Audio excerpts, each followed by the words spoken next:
The Wheel of Time show is the best fantasy show on television, and I'm gonna tell you why. Now notice I said is, not was, because even though Amazon made a terrible decision by canceling it, it will get picked up by another streamer, because how could it not be? So what makes it great? It's based on incredible source material that has a built-in, dedicated fan base. It doesn't follow the books word for word, because how could it? There are 15, and we've seen that streamers really like to cancel awesome shows early. But it is true to the heart of the characters and hits the high points of the books. Plus, it's been an absolute blast to watch, and I say that as a dedicated Wheel of Time book fan. It's also gotten better and better every season. Season 1 was heavily impacted by COVID. One of the leads actually left the show halfway through the season. The last 2 episodes had to be rewritten, filmed without him, and shot under COVID restrictions. And it was still really entertaining. The second season was heavily impacted by the writer strike, but it was still a huge improvement on the first season. And the third season, oh baby, the third season is where it hits its stride. 8.7 out of 10 rating on IMDb,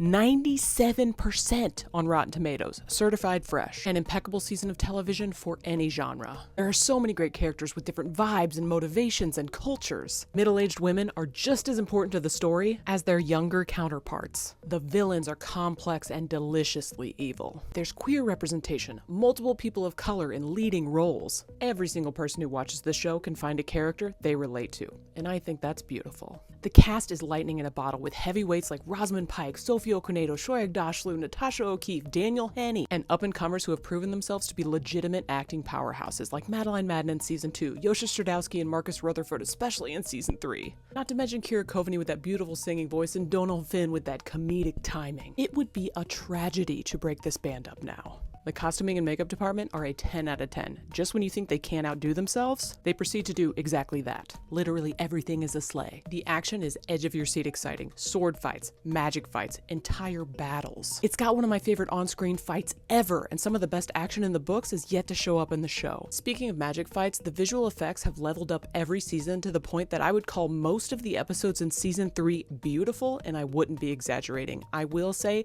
that Season 3 Episode 4 is the most beautiful episode of television that I have ever seen. And last but certainly not least, and there's way more where this came from, the music is incredible. Lorne Balfe doesn't miss, and The Hills of Chanchico will have a place on my Spotify rap from here on out. So Amazon, you made a mistake. Now you could either fix your mistake, or Apple, Netflix, HBO Max, Paramount Plus, any of the other streamers, please know that there is a prestige high fantasy television show ripe for the picking, and you would be silly not to seize this chance to grab it.